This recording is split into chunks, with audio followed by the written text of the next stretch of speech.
Hi, my name is Pickles, and this is Arrow, and we love to backpack. This is a show about the tricks and methods that I've learned over the years for safe and fun backpacking. It's also a show about dogs. Maybe you're a beginner, or maybe you've been hiking for a while. You might have even traveled the world. I don't know, but I'm hoping that maybe I can help you improve, or even get you started into backpacking. Arrow and Bueller are actually rescue dogs that I found on a hiking trip with friends in the Red River Gorge in 2018. We know that Arrow is mostly a German Shepherd, probably mixed with a Red Heeler. Bueller, who I nicknamed Boo Boo, is a straight-up bloodhound. He has both the nose and an incredible appetite. Nowadays, Princess Boo Boo prefers the comforts of fluffy couches, big smells, fancy food, and air conditioning. He's not much of a hiker anymore, so he stays home on the longer trips. Arrow, on the other hand, is an unstoppable, energetic force. That shepherd drive, high intelligence, and docile demeanor makes him an incredible trail partner. He will have finished hiking the entire Sheltowee Trace by July of 2020. I love them both very much, and I hope they are around for many more years to come. I also hope that if you plan to hike long distances with your dog, that my boys can help you and your four-legged friends make the best out of your adventure walk. I have over 25 years of hiking and camping experience. I've hiked most of the trail systems in and around Kentucky. I've section hiked the entire Sheltowee Trace in 2016, 17, and now 20. After college, I worked as an archaeology technician for the National Park Service. That's where I gained a great deal of experience in backcountry navigation. In recent years, I've been a trail volunteer with the Sheltowee Trace Association, and I completed approximately 80 miles of the Appalachian Trail in 2016. I'm not a survivalist, nor am I an expert. I'm just an explorer who wants to share my experiences with you. The ideas that I talk about in my videos are what work for me. I hope to help you find what works best for you. If you are a beginner, learn your limits by starting small. Backpacking is not for everyone. And most importantly, hike your own hike. That means do what is best for you. Okay, before we get started, one of the things that I really want to talk about is checklists.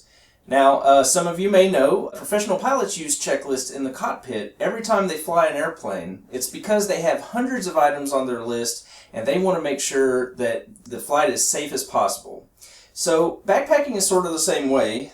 We do want to have safety in mind. So one of the things that I do is I have actually a checklist, a very thorough checklist that I put on the notes section of my phone.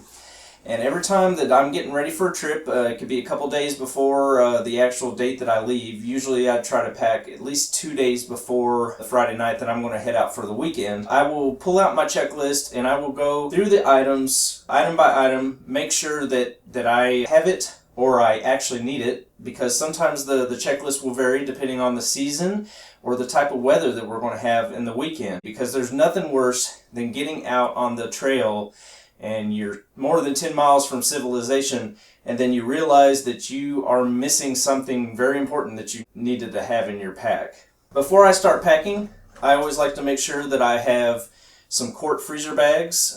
These are very sturdy bags. They're made for actually putting in the freezer. Now, the ones I usually buy are the ones with the 3 seals at the top. This one's got a slider on it. That's okay, but I really like the ones with the 3 seals because those tend to be really watertight.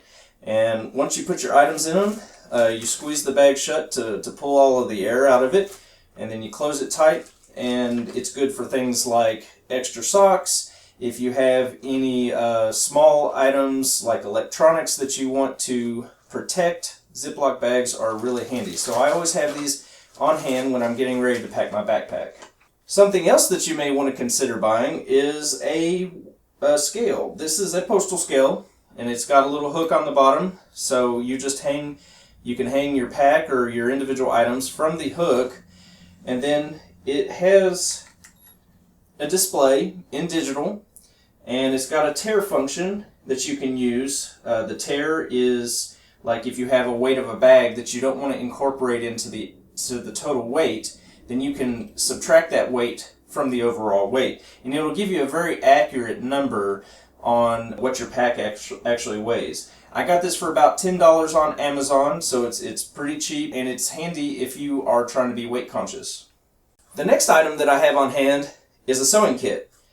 Now, you can buy these for fairly cheap at like Walgreens or Kroger's. This just is a very simple kit. It's got sewing needles, it's got pins, safety pins, scissors, and all kinds of different kinds of thread. Now when I go to actually do some maintenance on my backpack, I will use the colors that contrast with the color of my actual pack, and I do that so that I can eyeball the actual threads and make sure that I'm doing a good job, and I'm going to make it a strong sewing job.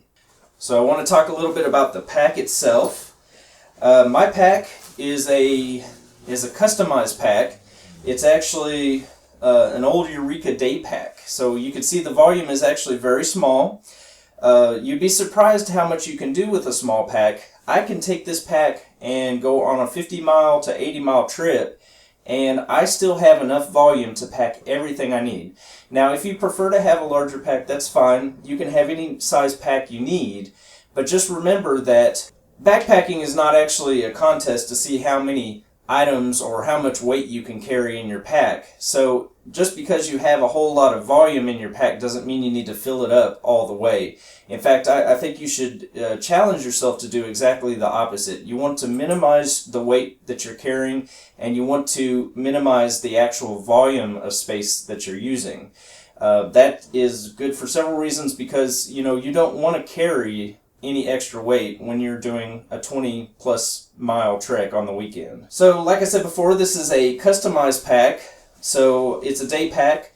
I cut some things off of it that I thought were extraneous, or pockets that I didn't really need. They were just sort of in the way. I added some pockets. I put a great big pocket here on the front. This is so that my easy access items are right here. And if I'm hiking with somebody, I'll just have one of my hiking partners. They'll reach down in here and grab whatever it is that I need, whether that is my headlamp or a knife or some gloves or a map or whatever. I added this pocket here. It's just the same kind of concept, sort of easy access. And I do standardize my packing, so every time that I pack a pack, everything always goes in the same place, so I know exactly where to look when I need it. That way I'm not having to struggle or take time fiddling with trying to look for an item, because I know exactly where it's at. This is a neat feature that I added to my pack. This actually holds my water bladder on the outside of the pack, and I decided to do this because I liked being able to look at the water bladder and see how much water I had left, so that I knew when to actually judge my next stream crossing. I made it out of Velcro, so all it does is it Velcros around the outside of the bladder, and whenever I come to a stream and I want to filter some water, I just pull off the Velcro and take it off. On the front belt, I have some easy access snack pouches. So I've got one here. I throw in some pistachios or just some Gorp or whatever it is that I want to have. That way, whenever I'm on the trail, I don't actually have to stop for snacking. I can actually just put my hand in the pocket here and pull out whatever I want as I walk, and that way I'm keeping good time on the trail. I've also got a pouch here on the belt for my GPS and a compass, because navigation is important. On the top of my belt here, I've got a pouch for my phone. This is real handy. Of course, remember, if your phone is not in a waterproof case, you may want to wrap it in a Ziploc baggie. Now, I tend to do things like this. I tied this little pouch on with some nylon cord here. I just did some half hitches to tie it all together. I did that just for safety reasons, because I would hate to be out in the wilderness and then this drop off with my phone in it, and then I no longer have a phone. So that's just a little extra safety precaution. And finally, the last little added pouch that I have on my bag here, I have a holster for my canteen. And I like to have my canteen readily available so that as I'm hiking, just like the snacks, I can pull it out and drink anytime I need to. The way that I pack my pack is, the items that I am going to need the least, I put those in first. So whenever I start packing my backpack, I think about in terms of what items am I going to need at camp and which items am I going to need on the trail. So obviously a sleeping bag, I'm not going to need it until I actually get to my destination and I'm getting ready to make camp. So the very first item that I put in my backpack is my sleeping bag. And I found this really nice stuff sack. It was on the company Moose Jaw. It's a great online company. They They're just they're similar to REI. They've got a lot of different gear options that you can buy. If you buy something from them, they'll send you a funny little letter with whatever it is you buy. And I like the company. They're fun. And they always send you a bumper sticker too. So this Exped stuff sack is waterproof. One of the neat features, the reasons why I really liked this bag, is it has a valve. And that valve is extra handy because when you are stuffing whatever it is you're wanting to stuff down in here, you have this valve where the air can escape, which is a really nice feature, because if I've got like my sleeping bag and I'm trying to fit it down in the bottom of my pack, then it's to compress it as small as possible is very useful. So you got the valve here. You've got some more compression ties here on the outside. And then you've got the actual mouth, which folds over, and then you pull it in on yourself whenever you're going to close it. Now I'm going to show you stuff in my sleeping bag.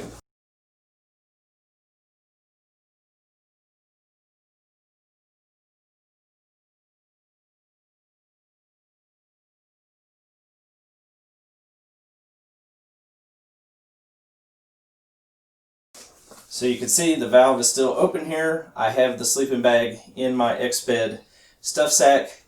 Now I'm going to push it down real hard and push all that air out of there so that we can get the profile of this sleeping bag really small. And the smaller the better, because that means that I have room for other pieces of gear. So once you get it compressed to where you want it,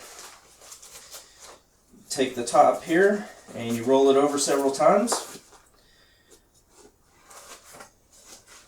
You take the clips and pull them in on themselves. You create an airtight seal here on the top.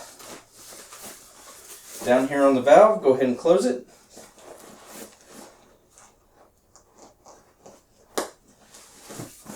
And then take your compression straps.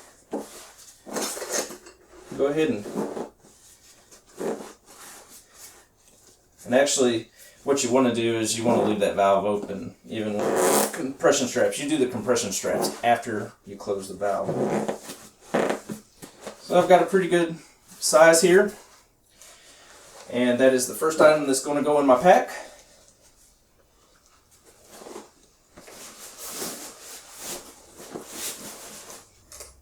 Okay, the second item that's going to go in my pack is actually a spare key. And what this is you can see it's a very simple key. It's for my car.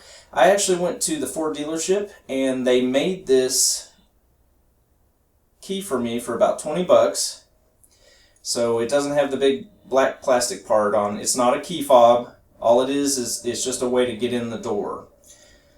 I've got it on a really lightweight hiking ring, and attached to that you can go to Lowe's and find these Velcro straps that tie in on themselves. They're used for tying cables together. I find them really handy with backpacking. So I like to have a spare key in a safe place in your pack. It's always important to find a really safe spot in your pack to store your car keys, your wallet, your money, etc. If you don't have a place, I advise maybe sewing a pocket on into the inside of your bag, somewhere safe where you're not going to be touching a lot, so that you know that whenever you come out of the woods, you're going to have everything you need to go back to civilization. Most packs nowadays, however, do come with a place to hang your key, and some of them also have pre-made pockets on the inside liner where you can put your money and your credit cards and whatnot. But what I do with this pack, since this is kind of my Frankenstein pack, and that's what I call it, I have a special place for my key, and it's right here in the back of the pack. I've found a nice little nook and cranny where I can hide it. So I place it down there in the spine of the back. I take that Velcro and I wrap it around real good like this. And then there's another piece of Velcro on the pack. It folds over just like that. And if you can see right there, that key is well protected. It's not going anywhere. So I know that when I come out of the woods, it's going to be there. That's another reason why the checklist is so vital, because you can make sure that you check all of your little items just like this and make sure you're good to go before you get out there. So I've got my sleeping bag in the bag, and I've also got my key in the bag. The next item I'm going to do is my tent. That's usually or my shelter. This is usually your next heaviest item aside from food. I'm going to put it on the opposite side of where I put my hydration bladder. That's so that I can even out the weight just a little bit, because I want the weight to be distributed evenly both sides of my shoulders. Then on the other side, I'm going to go ahead and take my sleeping pad. This is just one of the standard Thermarest. Take this and place this on the other side. Be sure to keep your pack balanced. The next item I want to talk about is rain pants. Now, me personally, I don't always carry rain pants. I only carry rain pants typically in the winter and colder months, especially when I know there's going to be precipitation. I'm a little hot-natured, so in the summertime, these are just a little bit too hot for me. But, you know, everybody's different, so you do what works best for you. I'm going to put them down in the bottom of the pack because usually I typically don't use them unless I absolutely have to. This next item I consider to be another critical item. Now, it's a rain jacket. This one's made by Marmot. I believe that you need a rain jacket in your pack all times of year. And the reason is you want to protect those vital organs right here in your torso. Even in the summertime, there's a potential for hypothermia. And a rain jacket is really good at holding in the heat. So let's say that you go out on a nice summer day and then a thunderstorm strikes and then it rains really hard and all of your gear is soaked, and then you have the onset of hypothermia. You can put on this rain jacket and it is going to hold in all of that heat that you have. So I advise taking a rain jacket anytime you go out in the wilderness. It's also a great shell for when you're hiking in the wintertime and you have all those insulating layers underneath. It's good to have this heat barrier on the outside holding all of that heat in. One of the little safety precaution things I do with my rain jacket is in the right hand pocket I always put an extra lighter. I know that a lighter is always there, and that is in addition to the other lighters and matches that I carry in my pack. Most rain jackets actually come with a feature. The left-hand pocket is typically made to fold in on itself. You can look at the pocket, it's got this little hook here. That indicates that you can fold this in on itself. Turn it inside out just like this.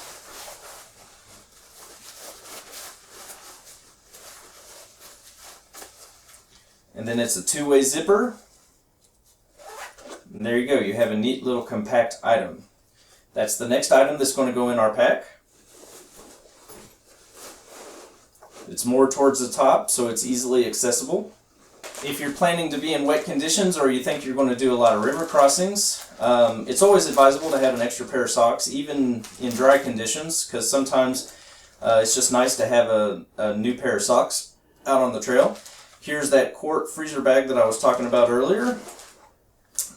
I'm going to put that in there and seal it up and make sure it's airtight, squeeze all the air out of there. That's the next item that's going in our pack. Here's an item that probably not many people think about whenever they think about backpacking. It's the permit. So a lot of government agencies like the National Park Service and some state parks require that you have permits while in the backcountry. So that's a good thing to put on your checklist in your phone, is your backcountry permit. I always put it with my maps because my maps are going to be easily accessible, because if you run into a park ranger, he's going to want to see your permit, and if you don't have it, there could be a hefty fine involved. The next item is a map. It's absolutely essential that you have a map with your compass. You know, a GPS is negotiable, but a map and compass is essential. You have to have a map, because if there is something dangerous that happens out in the wilderness, such as a flash flood, you want to be able to navigate yourself out of danger's way. So please, please, please, always carry a map with you. This goes in the same bag as your permit, which is another quart freezer bag. Squeeze the air out, close it, and put it in the front pouch where it's easily accessible. And like I said, everything is standardized in the pack. You want to make sure that everything always goes in the same place so that you know where to look for it when the time comes. So I've got my map in here in the front pocket. I like to put some things on top of the map just to make sure that it gets held in. So a few items that I want to make sure I don't lose, such as a headlamp. You know, it's pretty nice to have some sort of light source whenever you're walking around at night in the middle of the woods. So I make sure that my headlamp is in the bottom of that front pocket too with the map. In the wintertime, and when I know that I'm going to be hiking in colder weather, I usually like to carry an additional beanie. So I'll hike with one beanie over my ears, but then I like to have a dry one when I get to camp so that when it's time for me to sleep at night, I can put the dry beanie on and get a good night's sleep. So in the wintertime pack and cold weather hiking, I always bring an extra beanie that goes in the front pouch. I also bring a spare cap for my water bladder, because if there are any issues with the filter that I have attached to the water bladder, I want to be able to close my water source off. So it's good to bring an extra cap, and it doesn't weigh very much. I have really fair skin, delicate skin, so it's good for me to bring gloves. That way, when I'm using my hiking poles, and I have gloves on even in the summertime, I'll bring these gloves so that I don't get blisters on my hands when I'm using the hiking poles. And in cold weather, it's just nice to have some warm gloves to keep your fingers warm. If I'm not wearing a hat, which I am, this is the hat I always wear out in the wilderness, but if I was going to pack a hat, I would put it up in the front pocket. It's good to have a hat in case you are going to do a lot of road walking or places where the forest canopy is going to be open, because if you are exposed to a lot of direct sunlight, then you may get sunburns, and this is a good way for shielding yourself from the UV rays. I also have sunglasses on my checklist. It's for the same reason you bring a hat. The last item I put in my front easy access pocket is my pack rain cover. Now, if you are going on a weekend hike and you don't think there's going to be any precipitation, usually it's like 10 or 20% on the weather forecast, you can debate whether or not you want to bring this. But if I know there's going to be precipitation, greater than 20%, then I'll always bring a pack cover. This one is made out of silicone impregnated nylon, so it's really thin material. It's very lightweight. It can packs to a small size, and I like it to be easily available up here in the front of my pack. And it goes in the easy access pouch that I made on the front. As you're checking your gear and you're going down your checklist on your phone, it's good to take a look at your compass and make sure that it's still got the liquid on the inside. Over time, your compass the liquid on the inside will evaporate. That's just something that I've experienced with all of the different compasses I've owned over the years. You just want to kind of always look at your gear and make sure that everything is in good general working order. If anything needs to be repaired or replaced, it's always a good idea. And yes, a compass is an essential tool that you need in your backpack, especially if you're going to be way far out in the backcountry. You do not want to be out there without a map and a compass. I tend to like to tie things to my pack just so that I know that they're not going to get away from me. The compass is one of those things, so whenever I put it in its own individual pouch here on my belt, there's some loops on the outside of this pouch. So what I'll do is I'll take the compass, the string that's attached to it, I will place it through those loops on that pouch, and then I'll tie it in on itself. So I know that compass isn't going anywhere. It's always going to be with me no matter what. Some may consider a GPS a luxury. It's an item that I personally like to always have on me. One thing you want to do before you pack it in your pack is you want to check your batteries. You want to make sure that it's got plenty of battery power. If those batteries are looking like they're starting to get old, you may want to replace them. You also want to make sure that you have the correct map set on your GPS. Now, a lot of times I know a lot of backpackers who are using older phones that they'll bring, and they'll download different GPS applications on their phone, and they'll use that as their actually orienteering device. But same concept, just make sure that you have the correct map set and that you got plenty of battery power if you're going to take one of these, because no need to take the extra weight if you're unable to use it. It goes right here with my compass in my navigation pouch. One of the items that I've learned that is absolutely essential for me personally is a type of anti-chafing balm, such as Body Glide. This brand here is called Blue Rub. This is a showstopper for me. If I didn't have this back in the backcountry, then it might put me in a situation where I'm unable to actually complete the hike. So this is a critical item for me. A lot of you, it'll probably be a critical item for you as well. I always put this in the easy access pouch on the outside. Now, one thing to consider if you're packing your backpack and it's the summertime, you may not want to put your pack in the car just yet if you put your Body Glide in, because this stuff will melt in the heat of your car and then it's going to make a great big mess. If you're using a gravity feed filter, such as a Sawyer or a Life Straw, then you're going to want to have the backwash syringe in your pack. And this is just a handy tool. It doesn't weigh too much, but in order to make sure that your filtration system is going to work correctly, you want to have this backwash syringe so that you can push that water back in the filter and clear it out a little bit so that you can make sure that water is gravity feeding through the filter. And here you can see I've got another one of those Velcro straps. I like to put those on a lot of different small things. This is in case I want to strap it to something, then I have that ability. That goes in the easy access pouch where I put the Body Glide on the side. Another handy item is a tick key. These little simple devices are super lightweight, and all you do is you just place them over the location where the tick is at. You press down and you pull, and this will pull out the head and the entire body of the tick, and so that you can remove it safely from your body. This goes in the easy access pouch. One of the things you should think about when selecting gear and putting items in your backpack is what are multi-use items. The bandana is definitely a multi-use item. It is good for several things. You can take it in the summertime and put it in a cold mountain stream, and you can wrap it around your neck like this, and because your carotid and jugular arteries are right here on your head, if you cool this bandana down and you wrap it around your neck, then you can cool the blood that's flowing through your body, and that'll cool you down a little bit. So it's handy for that reason. It's handy as a hat.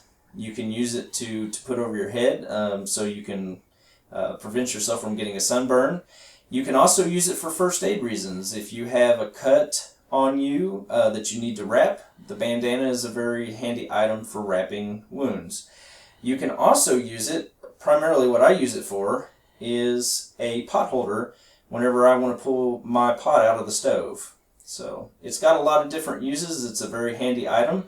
I definitely recommend bringing a bandana. What I do is I tie it to one of the outside straps in my pack where it's easily accessible. The next item I want to talk about is my water bladder and filter. Now, I've custom made my water and filtration system. It's using a Life Straw and a Platypus 3-liter bag, but I cut some of the tubing, cut it down, added a valve. So I actually have this filtration system with my bag that's already built in. And the reason I did that was so that I could filter water as I walk. At the top, I always have this carabiner. The carabiner is very handy for lots of reasons. For one, it holds my water bag in a firm position on my backpack so that the weight does not cause any rips or tears in my pack. I also use this carabiner for hanging my bear bag. So very useful. So we're going to go ahead and put this on my backpack, and as I mentioned earlier, I've got some straps out here on the outside where I put some Velcro. Up here at the top, you take your carabiner and you strap it to the big handle at the top of your pack. It's going to hold most of that weight. Then down here, you strap it in the rest of the way with the Velcro.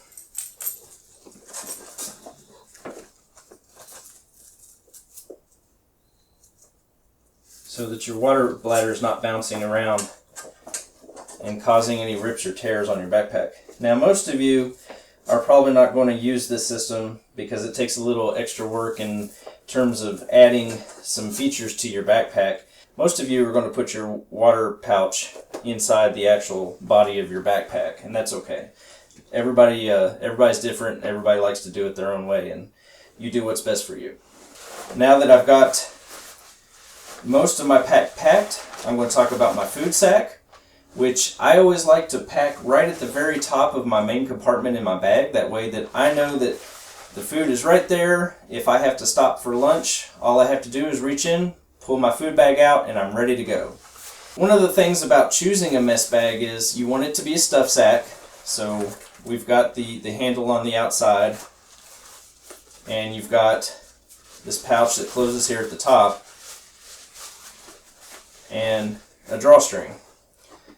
And you can use this sack. You take the sack and attach it to your carabiner, and makes it real easy for whenever you want to go hang your bear bag. You put all your smelly items in this bag. The first item I usually put in my mess bag is my blade, which you can see here. I've got a Spyderco with a 3-inch blade. This is actually kind of a heavy knife for backpacking. Really, if you're backpacking, a good backpacking knife is more about this length right here. You want something fairly small. You don't really need something like this, but I like this knife, so that's why I carry it. And like I keep saying, you do you. You know, you carry whatever makes you feel most comfortable. But the Spyderco is great. It's got a little serrated edge here. That's great for when I'm cutting like summer sausage, and also small sticks and whatnot. It's been a really good blade. I've traveled probably over 1,000 miles with this blade. Inside of my mess bag, I have a miscellaneous hygiene and first aid pack. One thing that I have on my checklist is my prescription medications. I absolutely have to have my prescription medications in order to live. So I make sure I get everything I need for the length of trip that I'm about to go on. I put it in a nice little airtight plastic container. I bought this at a local outfitter store. I think it was like 39 cents or something. But you just pop the lid off just like that, and then your medication goes on the inside. Keeps it nice and safe from the water, and it goes in one of these quart freezer bags. I know I've got my medicine when I'm on my trip. I also like to take some items like some spare Benadryl, Tylenol, or ibuprofen. If you buy them in the box and they come in these little pouches just like this, that's perfect for just throwing a couple in your quart freezer bag. You want a way to start fire? So just a normal Bic lighter that you pick up in the checkout lane at a grocery store or a gas station. Throw that in there. I like to have a backup lighting source. These are emergency matches. It's got a little strike plate on the outside of the container. These have a longer burning time, and especially if you're in wet conditions, these can be really handy for getting a difficult fire going. So I like to have a backup, and like I had told you earlier, I do put another backup lighter in my actual rain jacket pocket. Another handy item that you want with you is fire starter. So you can see I've got an old pill bottle here. What I did was I took some cotton and rubbed it in some Vaseline really well. I've got about 3 or 4 of these cotton balls in here. These light really well. They're very useful for starting a fire, especially when you have difficult conditions if it's a little wet outside. I bring toothpaste and a toothbrush. This is where I put my phone charger. This one is called a Goal Zero charger. What you do is you plug it into a USB port on your computer before you leave, and you charge it, and it's got a USB port where you can plug in the cable for your phone, and you can do either Android or an iPhone. This will also go in this miscellaneous bag, because we like to keep it down safe from any possible water contamination. And the last item that I put in my little miscellaneous bag is some earplugs. Now, I personally like to hear the noises of the wilderness, whether that be the rambling brook or the birds in the trees. What I primarily bring earplugs for is other hikers. If you're around a lot of other hikers and some of them might be snorers, earplugs are very handy for blocking out some of that noise that you don't want to hear. So those also go in this bag. And like I said, this is kind of also a first aid pack if you want to take some antibacterial ointment, or you want to take something like alcohol wipes, for cuts. Then by all means, this is the place to put it. You would put it in here in this bag. This goes in your mess bag. On winter and cold weather trips, it's essential to have a stove of some sort. I carry a denatured alcohol stove. This is made from either a Pepsi or a beer can. It's a real simple stove. You can research this online if you've never seen them before, but a lot of people have them. This is what I carry. And I always carry a stove with me in colder weather just because it is a very quick way to start a fire. So if you have an emergency and you need to start a fire really quickly, it's good to have a stove on hand with fuel. So I've got my little stove here, got a measuring cup, goes in there. I've got my windshield, and if you look here, I made this with some sheet metal that I bought from Lowe's. Took a hole puncher and punched these little holes down around the bottom. That's so that you can let it breathe a little bit, because that's important for the fire to function properly in your stove. Whenever I'm packing this stove, the first thing I do is I roll up my windshield like this, and then you place it inside of your pot. This is my titanium pot that I always carry with me. Then you take your actual stove, place it down inside the pot. You know that all of this is in one place. You're going to find it all together. Close the lid. And now your cook set is ready to go. Now this is a titanium pot. It's called a Titan. It's made by MSR. It's a really handy pot. I don't know if they're still in production, but I love mine. I've been using mine for about 15 years now. Here's that theme of tying everything to my pack. I took a little bit of nylon string and I tied my spork to my pot here. That way I know that this thing's not going to get away from me. And of course, every little single item that I have that I've shown you today has been on my checklist on my phone. So I go through everything with a fine-tooth comb to make sure that I'm not going to be without anything when I get out in the woods, because it's very frustrating to have to eat that potato gnocchi when you don't have one of these. Now that this is ready, this goes in your mess. And finally, you need to have fuel for that stove. So a little container of denatured alcohol. Just find you a little small bottle like this, and make sure that it tightens really well. You don't want alcohol pouring out on your food in your food bag. But this is what I use to carry my denatured alcohol fuel for the stove. So now you take your food bag. It goes in the very top of your bag. I'm still going with that theme of easy access. You want it right there where you can get it. So I put it in the very top of the bag.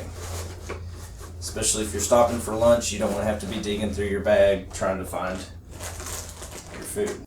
I always put my toilet paper in a freezer bag, a quart freezer bag, just like the theme that we've been following this entire time. I also put some handy alcohol wipes in with my toilet paper.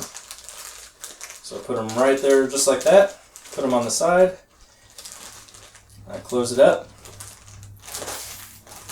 and I'm going to want my toilet paper to be in the top of my bag right here, because if I have to stop, then I want it right where I can find it. And I don't want to lose my toilet paper, so it needs to be in the pack. So now that I've got my main compartment mostly packed, I'm going to put a few of my little items like my snacks. They're going to go in the little snack pouch I have on my belt.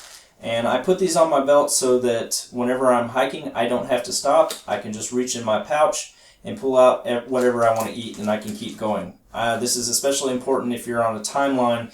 If you've got a lot of miles to cover in a day, you don't want to have to pull your pack off so that you can dig through it to find your snacks. I put them in the pouch just like this. With my filtration system that I use and my platypus water bladder, I use a pretty standard Gatorade bottle. This is my canteen that I use for hiking.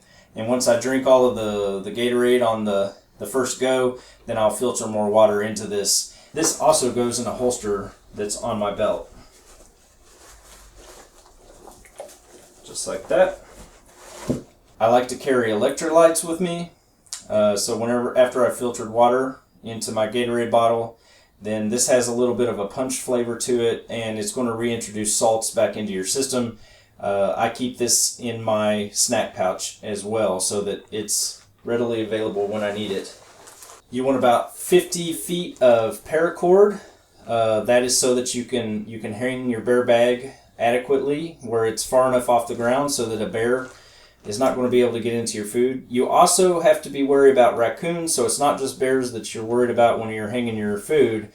There's raccoons and other critters that might be interested in your food bag as well. So 50 foot of paracord. That carabiner that I have on the back, I'm going to use it later for hanging this bear bag when I get to camp. So what I'm going to do is I'm going to take one end of it. I'm going to do a simple little half hitch knot like this.